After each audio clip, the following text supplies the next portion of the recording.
SPPG-nya juga, kepala dapurnya juga banyak dari kalangan muda. Dengan MBG ini sejatinya harus membangun bangsa, bukan mengambil untung yang banyak dari situ. Iya. Tapi kalau negara, katakanlah mohon maaf, melukai masyarakat, Wajib dikritik, wajib dikoreksi. Dari komunikasi ke masyarakat sendiri itu mengalami kemandekan atau kebuntuan, Kang. Banyak yang asal-asalan juga bicaranya. Iya. Banyak ketakutannya memang.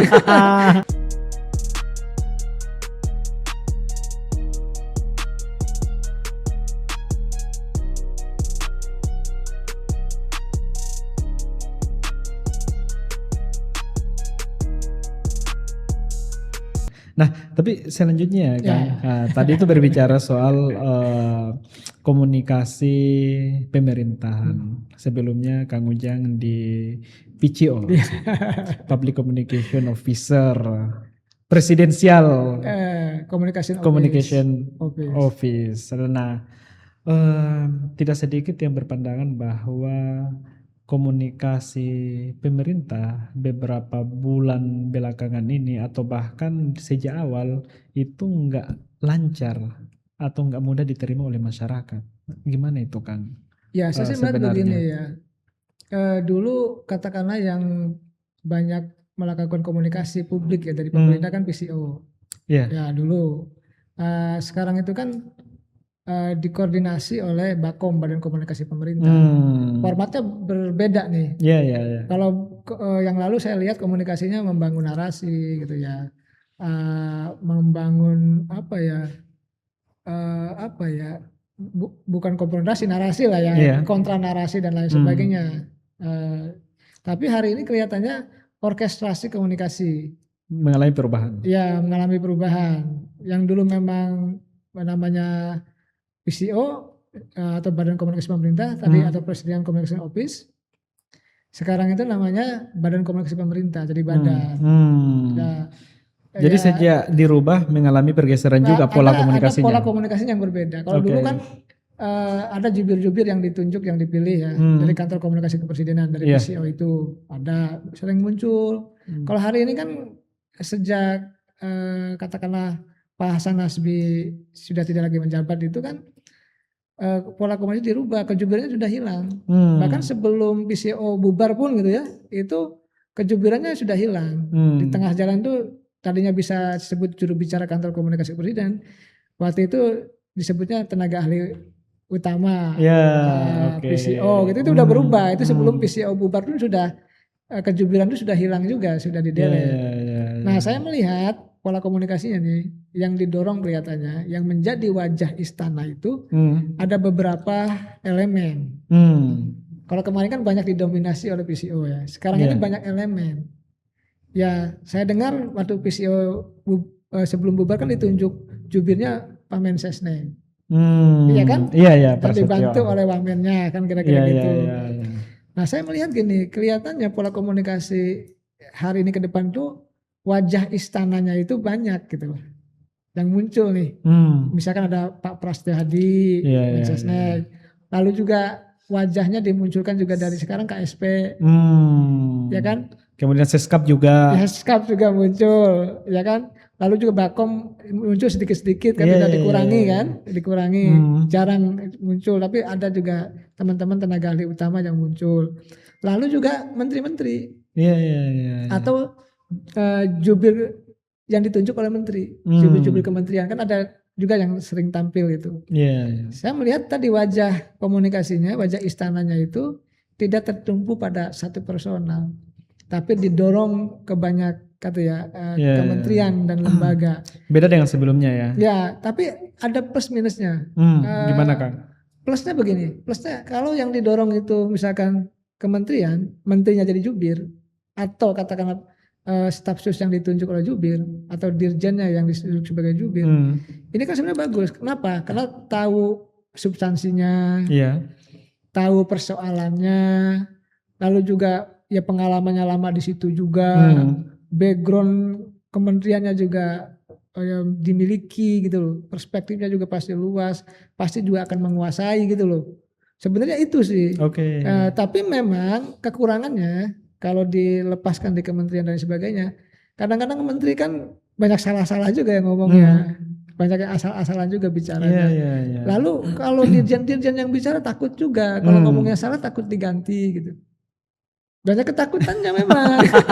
Ya ini memang yang harus di briefing ya oleh teman-teman Bakum. Lebih banyak ketakutan keliru sedikit dibandingkan yang kepercayaan bagaimana menyampaikan apa yang mereka kuasai kan. Iya, karena di kementerian gini juga Bang, kalau muncul, kalau udah salah kan jabatan bisa hilang. Iya, bisa hilang, bisa betul. misalkan dirjen ditunjuk jadi jubir, tahu-tahu salah ya bisa hilang juga, bisa Jadi diganti. penuh dengan kehati-hatian. Penuh dengan kehati-hatian. Mendingan tenaga ahli utama atau staf sus yang ngomong kan.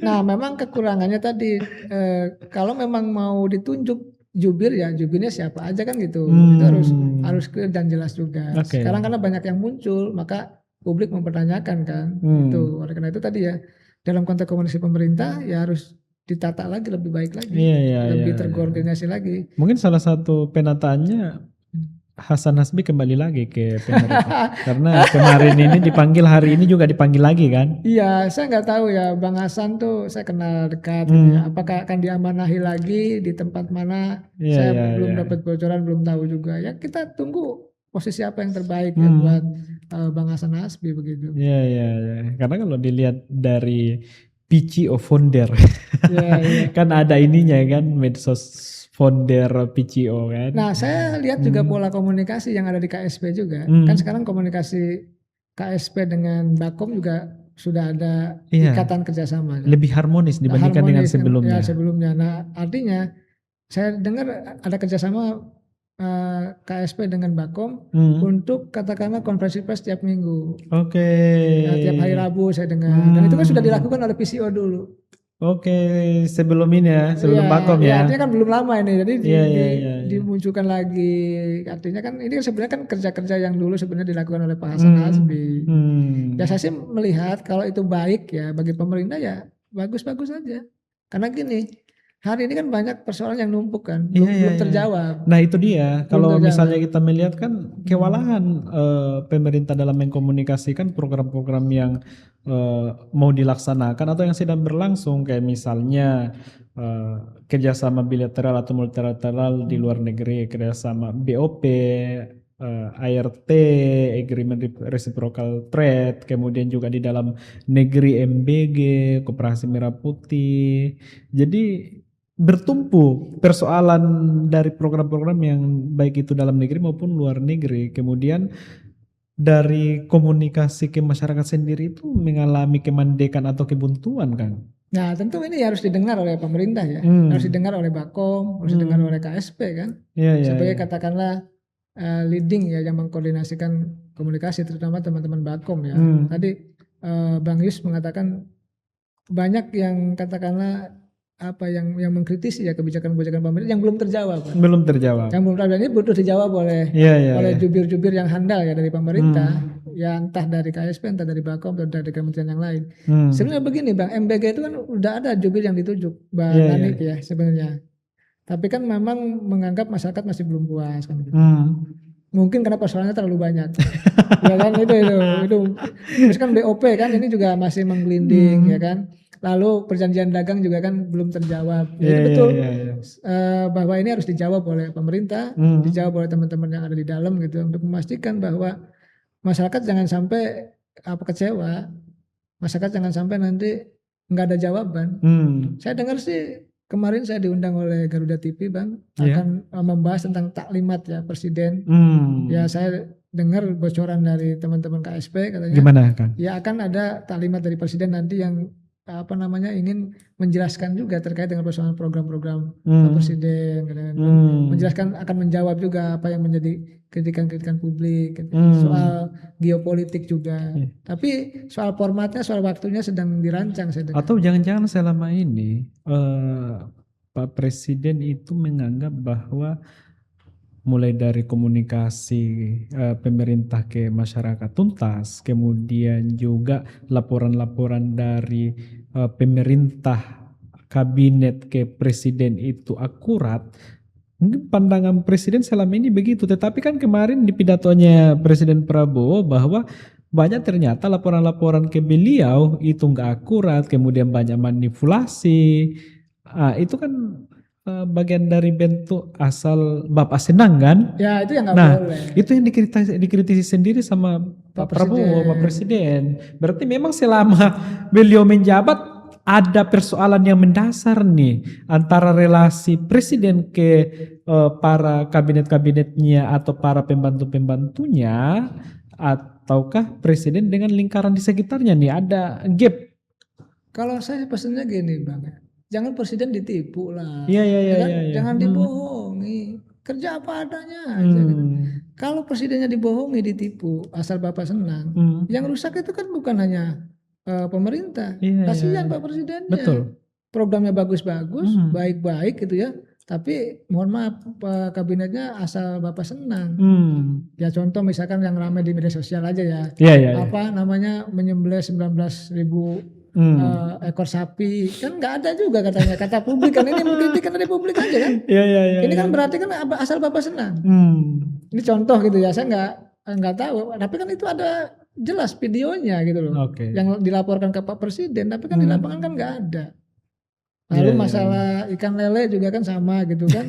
Ya, itu kayak persoalan, maksud saya ini kan jangan sampai Pak Presiden dibohongi. Itu sama saja menipu gitu. Presiden tuh. Ya jangan sampai, itu aja pesan saya gitu. Artinya pesan kita semua lah. Kita ingin pemerintahan baik, kita ingin pemerintahan bagus, program-program Presiden juga jalan. Maka menteri di kabinetnya yang harus tadi menopang dengan kerja-kerja yang bagus. Padahal keren-keren loh program Presiden hari ini. MBG luar biasa. Koperasi Merah Putih, sekolah rakyat, terus, sekolah Garuda, kemudian kesehatan gratis. Perjuangan Presiden ke Palestina, bagaimana Palestina itu ini merdeka. Menurut saya program-program yang luar biasa, yang harus ditopang oleh tadi kualitas menteri yang baik dan kerja-kerja yang baik. Jadi ini menurut saya Pak Presiden bisa celaka kalau yang dilaporkannya yang baik-baik aja.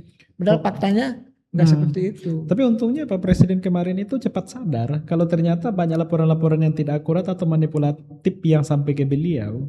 Berarti beliau harus mengoreksi dan mengevaluasi orang-orang di sekitarnya ini kan? Ya, saya sih yakin Pak Presiden punya laporan yang objektif, punya laporan intelijen ya. Sehingga tadi kalau ini tidak bisa diperbaiki, itu kan dampaknya ke Pak Presiden, dampaknya ke pemerintahan, dan bisa tidak kondusif. Oleh karena itu, apa yang disampaikan oleh pidato beliau, ya tadi ini mengkonfirmasi bahwa ada masalah kan gitu, benar nggak? Iya toh, berarti mengkonfirmasi bahwa selama ini lapornya aneh-aneh lah kira-kira gitu. Asal Bapak senang semuanya laporannya bagus, tapi ternyata kan kropos nih. Nah, jangan lupa, ada banyak masalah problematika di proses program yang berjalan kan. Jangan lupa ini era media sosial. Setiap orang bisa memotret apapun ya yang terjadi.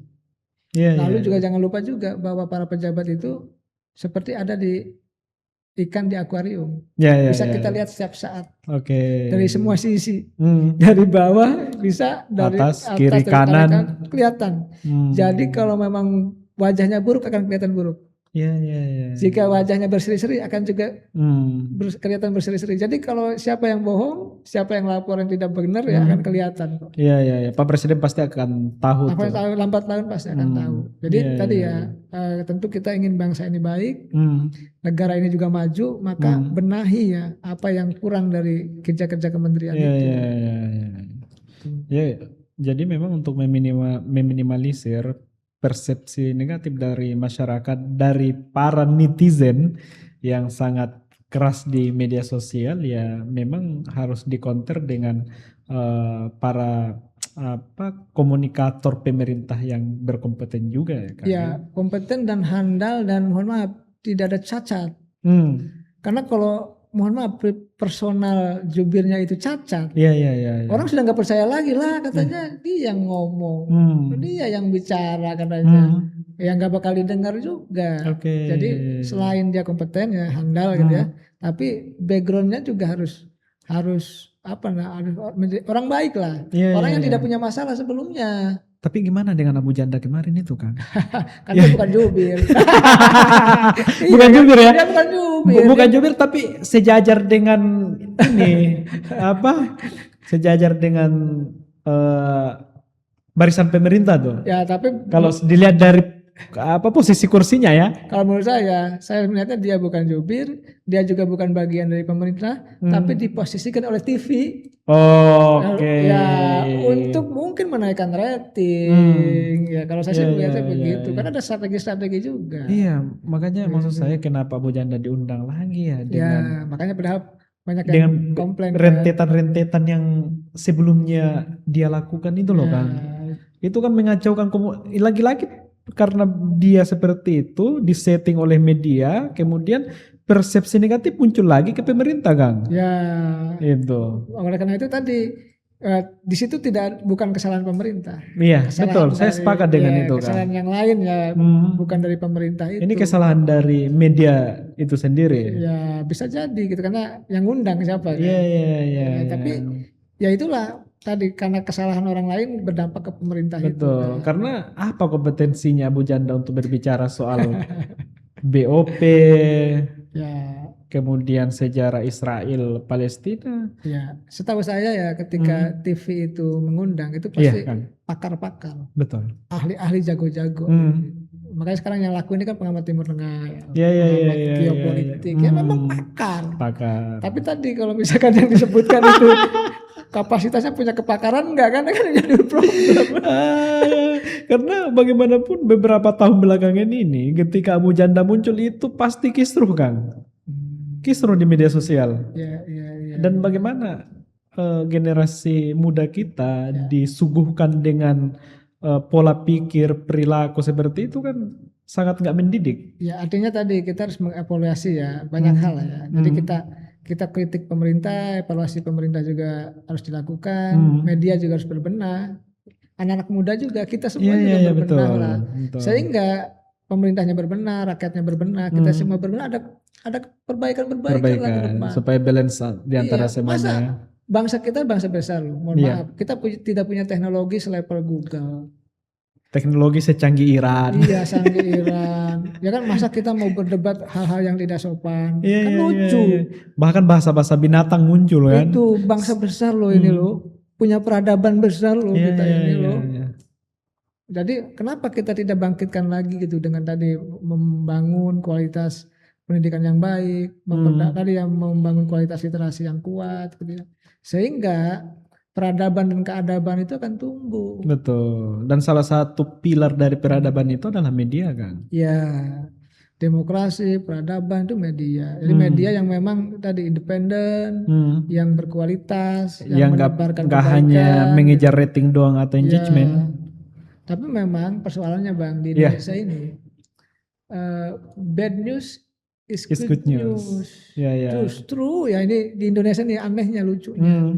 Berita-berita buruk lah yang mendapatkan atensi yang banyak dari publik. Berita baik tuh hampir nggak ada yang baca. Iya. Abai.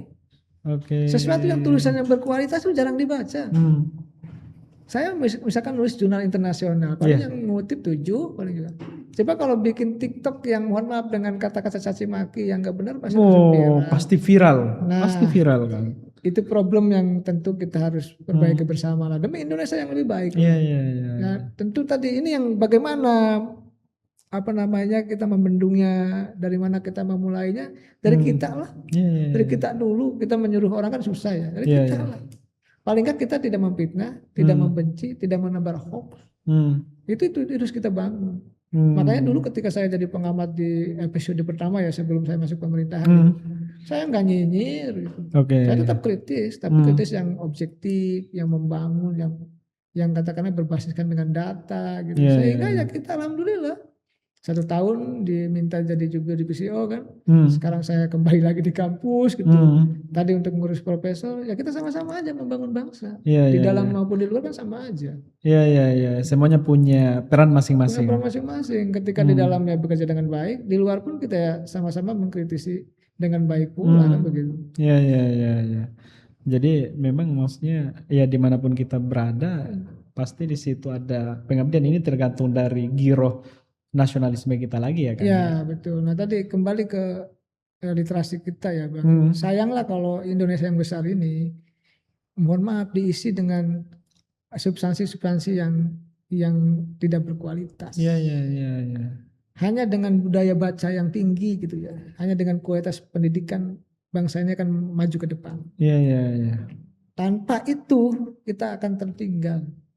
Bagaimana misalkan kita ingin membuat bom ya, nuklir, atau kita ingin membangun Rudal balistik lah, seperti Iran, atau rudal hipersonik. jarang baca, jarang meneliti, Iya, iya, iya. nggak bisa. Bagaimana kita ingin punya pengetahuan yang luas kalau kita tidak baca, kan nggak bisa.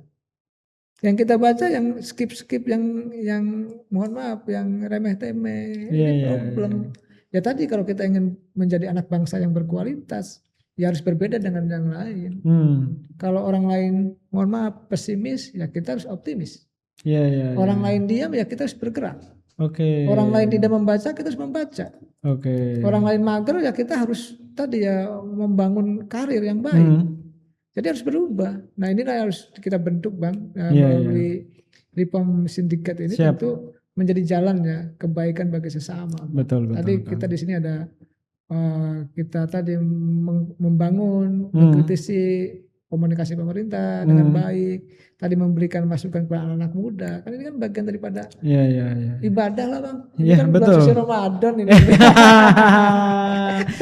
Termasuk juga ini apakah salah satu bentuk pemerintah dalam mendidik generasi ke depannya kebijakan Komdij yang umur 16 ke bawah tidak memiliki akun medsos ya. Ini kebijakan yang bagus. Bagus Bang. Pengalaman dengan anak saya aja.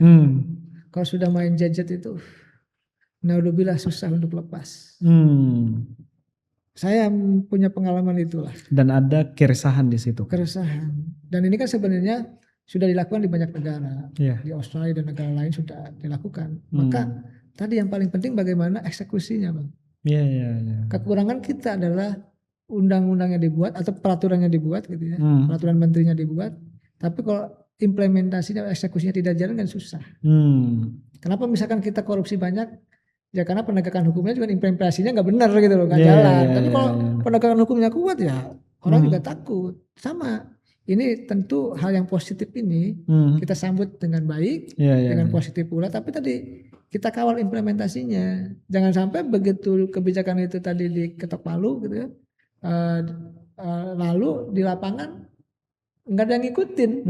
Di lapangan masyarakat masih mohon maaf ya anak-anak kecilnya gitu ya main medsos. Kan kita harus awasi bersama gitu. Berarti kan memang masyarakat pun harus mensupport kebijakan itu. Iya dong, harus. Khususnya para orang tua. Jangan sampai ternyata karena dilarang di sistem kemudian malah akun orang tuanya yang mereka pakai. Prinsipnya gini Bang, negara yang bagus itu atau kita warga negara yang baik itu ketika negara punya kebijakan baik kita support. Tapi kalau negara katakanlah mohon maaf melukai masyarakat wajib dikoreksi itu harus ada keseimbangan seperti itu. Dan itulah kita sudah memilih jalan demokrasi ya seperti itu. Dan tadi kembali ke pelarangan medsos di bawah usia 16 tahun itu tentu ini revolusi ya yang baik dari negara, dari pemerintah yang patut didukung. Di saat yang sama kita kawal implementasinya. Jangan sampai udah dijalankan udah ketok palu tadi yang masyarakatnya tetap main nggak peduli. Misalkan nggak ada sanksinya. Ya kan misalkan nggak ada hukumannya. Ya harus juga dibuat aturan secara rinci. Ketika misalkan melanggar itu seperti apa? Ada efek jelas. Karena kalau hanya dibuat aturannya di atas kertas, di lapangannya tidak dieksekusi, tidak dijalankan, masyarakat mohon maaf kelas bawah misalkan atau anak-anaknya ya di bawah 16 tahun masih terus main medsos, kan sama saja bohong. Kira-kira sanksi yang paling tepat untuk pelanggar peraturan itu gimana kan? Supaya berjalan dengan efektif. Saya tidak tahu persis ya karena tadi harus kebijakan sanksi itu harus dipikirkan dengan matang. Apakah misalnya langsung di off-kan handphonenya? Kan bisa tuh. Kan sekarang sudah diblok tuh roadblock di blok karena memang itu permainan yang kurang bagus. Itu udah bagus itu. Tapi kan yang lain-lain itu kan sekarang masih anak-anak kecil kan udah punya HP. Sebenarnya kan WA juga udah medsos. Dengan HP ini kan bisa mengakses manapun. Nah tadi bagaimana misalkan mereka tidak punya akun.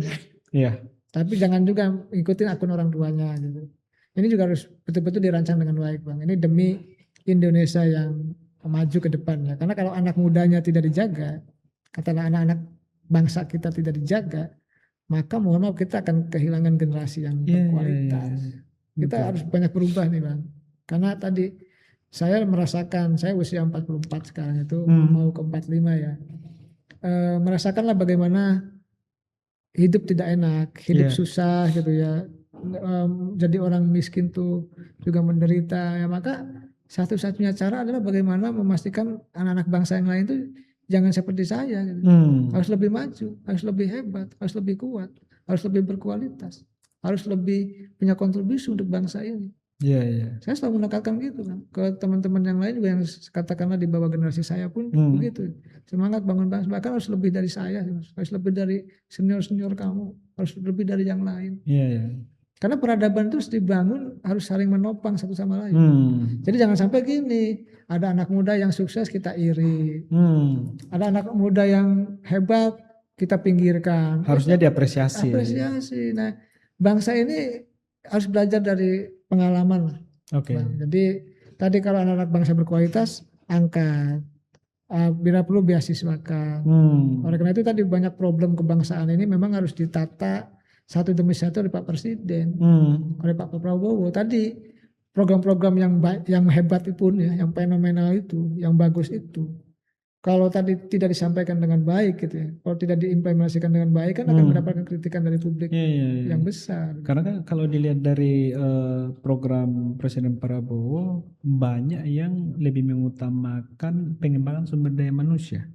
Mulai dari MBG, Sekolah Rakyat, Sekolah Garuda, kemudian beberapa beasiswa pemerintah itu mendapat atensi khusus, kayak misalnya LPDP, beasiswa unggulan, fakultas kedokteran, kan, lalu pengembangan STEM gitu kan. Nah, artinya memang Presiden ini kan kalau saya lihat beliau itu memikirkan 15-20 tahun ke depan bagaimana wajah Indonesia dengan stepping stone yang beliau bangun hari ini gitu. Seperti MBG misalkan. Saya pernah jadi jubirnya kan. MBG ini kan bukan untuk hari ini aja. Untuk Indonesia emas, generasi emas. Yang stunting, yang kurang gizi kan dikasih. Tapi tadi bagaimana implementasinya harus diawasi, harus dikawal. Itu dia persoalannya. Tadi banyak, mohon maaf, dapur-dapur yang membohongi pemerintah kan itu. Membohongi pemerintah dalam hal kan? Misalnya mengurangi kualitas misalkan kan gitu, itu kan untuk mendapatkan selisih. Mungkin kan begitu. Kan itu kritikan dari publik kan. Jadi bukan salah pemerintahnya, tapi orang-orang yang berbisnis di situnya. Ya kita bangun kesadaran bersama lah gitu kan. Nyari untung ya boleh-boleh saja, tapi jangan banyak-banyak kan gitu. Karena tadi Pak Presiden sedang investasi sumber daya manusia yang luar biasa di situ. Ini program yang unggulan dari Pak Prabowo, program istimewa, program yang baik. Ya, jangan sampai dirusak dengan katakanlah mohon maaf perbuatan-perbuatan oknum-oknum ya yang di banyak tempat itu. Jangan sampai zuzon saya kan. Jangan sampai misalnya BGN itu hanya memperhatikan kelancaran transfer ke daerah setiap bulan. Kemudian tanpa memperhatikan bagaimana tata kelola sampai ke dapur-dapur mulai dari SPPG, SPPG ya, kemudian driver, kemudian siklus supply chain di daerah bertitik itu. Nah ini kan ya banyak informasi yang berseliuran lah ya terkait dengan apa yang Abang sampaikan tadi, tata kelolanya, berbisnis, kemudian menurunkan kualitas, kan ada standarisasi gizinya ya, itu kan. Prinsipnya ini pasti program yang baik ya, harus dikawal oleh segenap bangsa. Ya teman-teman yang di bawah gitu ya, masyarakat yang di bawah kan itu kan bagian dari kritik. Agar memang bagian memperbaiki ya, katakanlah tadi tata kelola yang kurang gitu. Kan sekarang sudah mulai itu banyak yang di off kan ya. Ada sekian ribu gitu ya dapur-dapur yang sekarang di banyak daerah itu diberhentikan gitu. Itu cukup baik. Yang kan, hanya ada titiknya tapi ternyata nggak dikelola permainan-permainan ini ya. Jadi kita harus imbang lah bagaimana masyarakat punya hak untuk bisa mengkritisi gitu ya. Tapi di saat yang sama juga pemerintah juga berkewajiban untuk memperbaiki ya, katanya mengevaluasi apa yang kurang gitu. Dan kita perlu objektif untuk mengapresiasi. Ya tentu kita harus dan mendukung. Apresiasi kita lakukan kepada siapapun yang sudah bekerja keras kan. Oke. Dalam konteks yang dapur yang bagus juga banyak kan. Iya, iya. Dapur yang berkualitas juga banyak. Banyak. Oh, luar biasa banyak. Dapur yang memberikan pelayanan yang terbaik juga banyak. Jadi jangan sampai juga dilihat dapur-dapur yang minus aja. Ya, tapi harus juga dipublikasi ya dapur-dapur yang bagus yang baik itu. Tapi ada juga yang jadi kritikan masyarakat itu terkait kota ke organisasi-organisasi tertentu, misalnya kota ke Polri, kota ke organisasi masyarakat tertentu gitu loh Kang.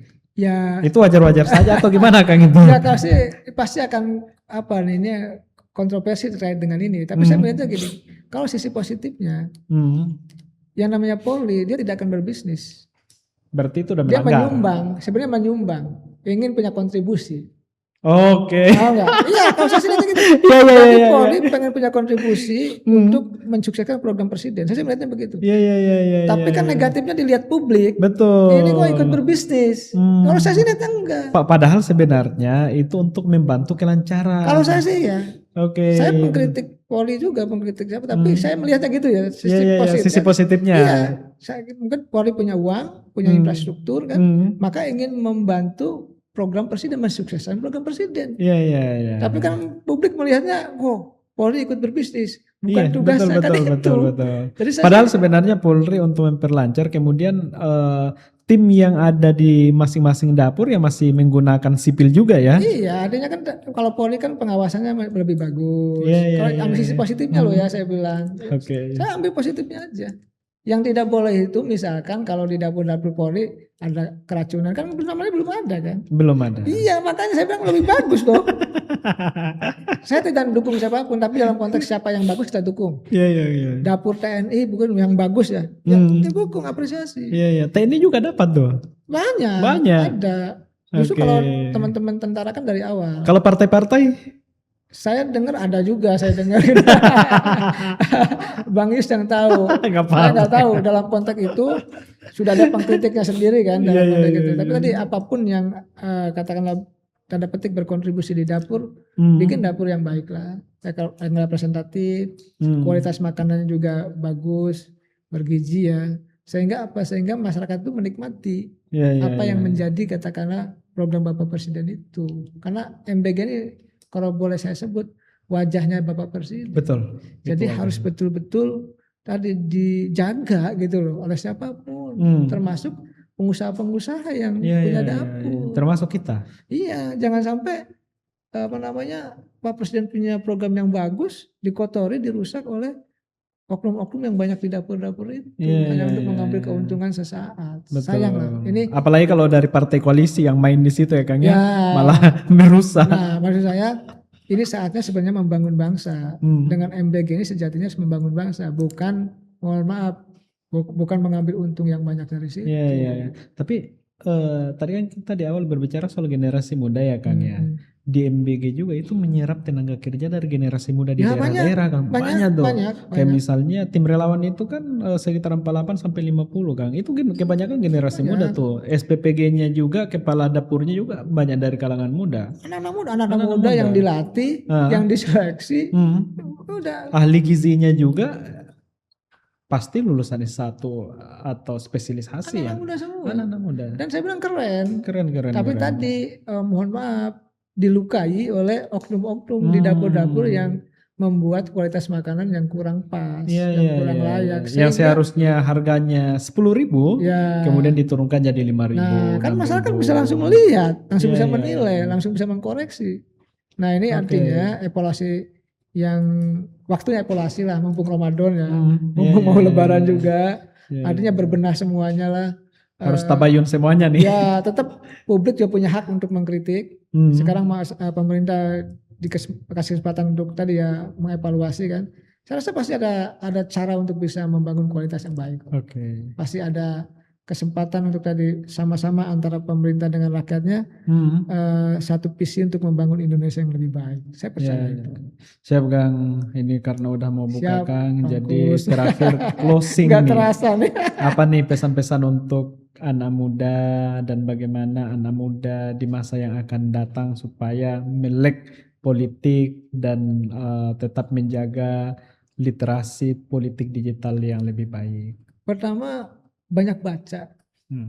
Kan dulu kalau dalam Islam ya, wahyu pertama itu kan Iqra. Suruh membaca, sangat clear ini, sangat-sangat clear. Cuma kita, termasuk saya mungkin jarang baca, ini problem. Jadi sangat clear loh. Tuhan itu sudah jelas memberikan wahyunya kepada Nabi Muhammad untuk seluruh alam gitu ya, untuk membaca. Nah malah kita yang paling rendah tingkat literasinya, tingkat bacanya ini rendah. Jadi sangat clear, artinya ketika ada wahyu Tuhan itu ada, disampaikan kepada Nabi Muhammad disampaikan ke kita, maka kita yang harus bisa mengeksekusi agar kita rajin baca. Baca itu ya banyak lah, bisa dari buku, bisa dari teks-teks ya, jurnal, dari apapun, termasuk kita bisa baca dari alam semesta.